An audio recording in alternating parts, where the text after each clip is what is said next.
आज पुनः हम प्रकाश चैप्टर को ही लिए हैं। इसमें दो फिगर आपके समक्ष है। फर्स्ट है अवतल दर्पण, सेकंड है उत्तल दर्पण। Concave mirror and convex mirror. Concave और कॉन्वेक्स दोनों आपके समक्ष दिख रहा है। इसमें कुछ टॉपिक यहाँ हम लिख रहे हैं, जैसे एग्जाम्पल के लिए P, C, F, R, small F and P X. यहाँ first of all P equal what, तो फिगर में P जो है पोल है। पोल मीन्स ध्रुव। P का नाम हम ध्रुव से जानते हैं। C सेंटर ऑफ कर्वेचर है, अर्थात वक्रता केंद्र है।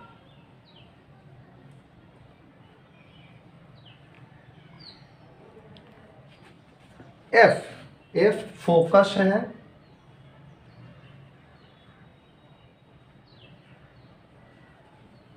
R वक्रता त्रिज्या है।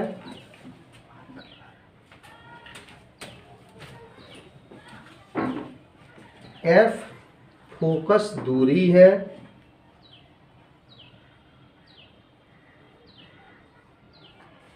और Px मुख्य अक्ष है।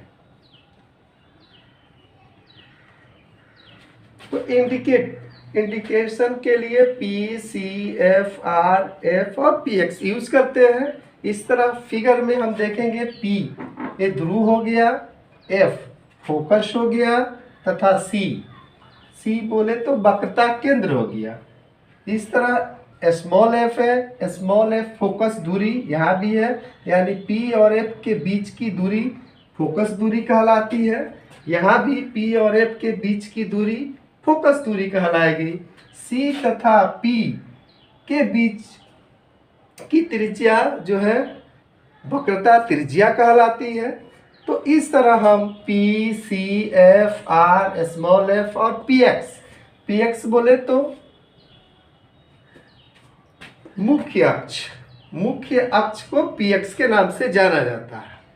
क्वेश्चन यहाँ एराइज होता है अवतल दर्पण में साबित करने के लिए F बराबर R/2 क्वेश्चन एराइज होते हैं। अर्थात आप अवतल दर्पण में प्रूव करें कि फोकस दूरी जो PF है वो वक्रता त्रिज्या की आधी होती है।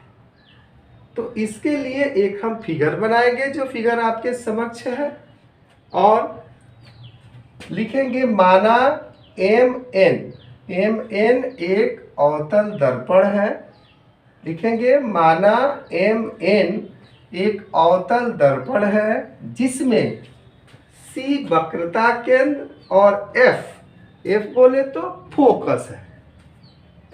मुख्य अक्ष अर्थात Px के समानांतर चलती प्रकाश की किरण AB बिंदु B पर परावर्तन के बाद F पर गुजरती है। तो इस तरह एक इसमें बनावट है। लिख देंगे हम क्या कि C और B को मिलाया, यहाँ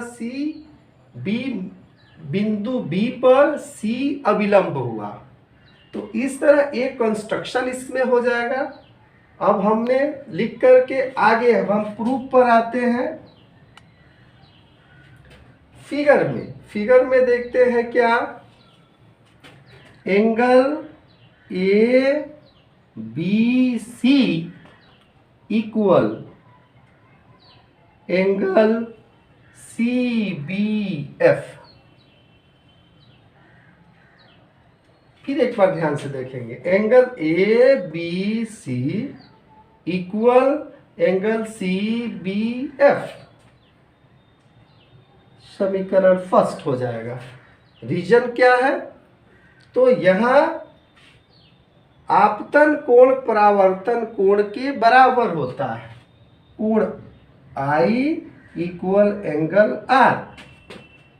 दूसरा है angle A B C equal angle C B C F, B C F, समीकरण सेकंड। ये क्यों? एकांतर कोण, एकांतर कोण मीन्स यहाँ फिगर पर ध्यान देंगे, ऐसे ऐसे और ऐसे, एक कोण और एक कोण दोनों बराबर हुए, अर्थात एकांतर कोण के वजह से angle A B C equal angle B C F. Just इसके बाद आते हैं, अब हम समीकरण फर्स्ट और सेकंड को लेते हैं। लिखेंगे यहाँ समीकरण फर्स्ट और सेकंड से। फर्स्ट और सेकंड को लेते हैं तो angle C B F equal angle B C F. Reason क्या है?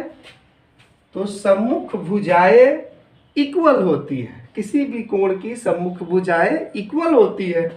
तो अब हम या करके लिख देंगे, या सी बी एफ जो है, या C F equal B F, C F equal B F, या C F equal P F, C F equal B F, C F equal P F. चूंकि ये बिंदु बी जो है पी के बहुत निकट है, इसलिए सी एफ जो है पी एफ के बराबर होगा। सो अब हम लिखेंगे, चूंकि पी एफ को सी पी रेखा समद्विभाजित करती है। क्या करती है? समद्विभाजित करती है। तो समद्विभाजित करने का अर्थ हो गया क्या? या P F equal C P by two, C P by two. समद्विभाजित करना मीन्स बाइसेक्ट। तो चूंकि पी एफ को सी एफ, सी पी जो है यानी बी एफ, बी और एफ समद्विभाजित करती है, सी पी रेखा को बी एफ समद्विभाजित करती है, इसलिए P F equal to C P by to.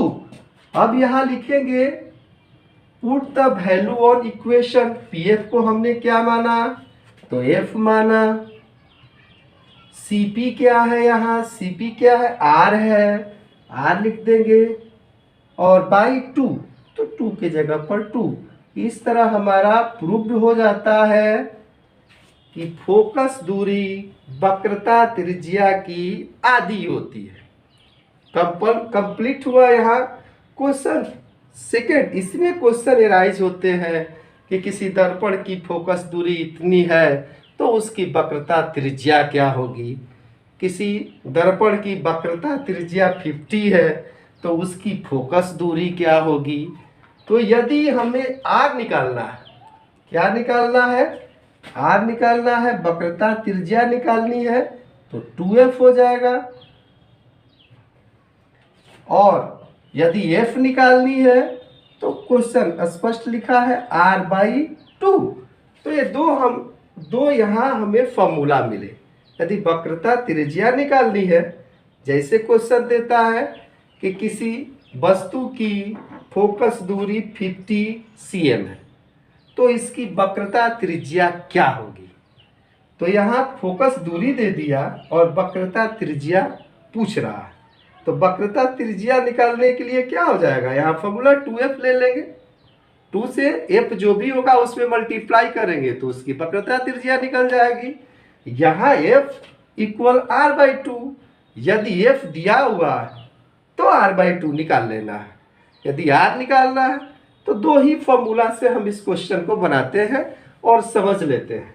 Second आते हैं इसमें, इसी चैप्टर में, कि किसी प्रतिबिंब की आरेख, किरण आरेख कैसे खींचें।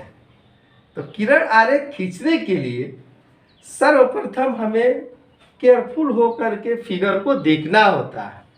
तो इसमें फर्स्ट में दर्पण के मुख्य अक्ष के समानांतर, मुख्य अक्ष में क्या लिखे हैं यहाँ ध्यान से देखेंगे, px है। तो दर्पण के मुख्य अक्ष के समानांतर चलती किरण परावर्तन के बाद मुख्य फोकस पे मिलती है। कहाँ मिलती है? मुख्य फोकस पे मिलती है। सेकेंड है कि दर्पण के वक्रता केंद्र से यानी C से गुजरती हुई कोई भी किरण, आपतित किरण, दर्पण के परावर्तन के बाद उसी पथ पर वापस लौट जाती है।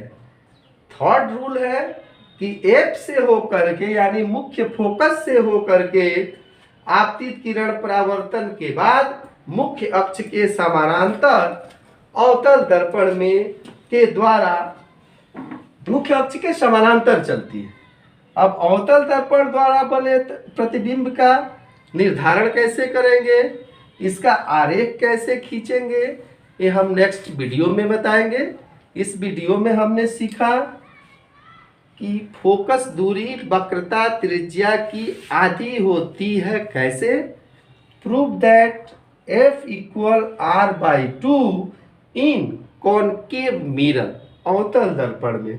सेम ऐसे ही इस फिगर में आप यानी उत्तल दर्पण में सेम कंडीशन को बना करके, ऐसे ही बना करके आप कोशिश करेंगे बनाने के लिए, पुनः आपको बताया जाएगा। Thank you.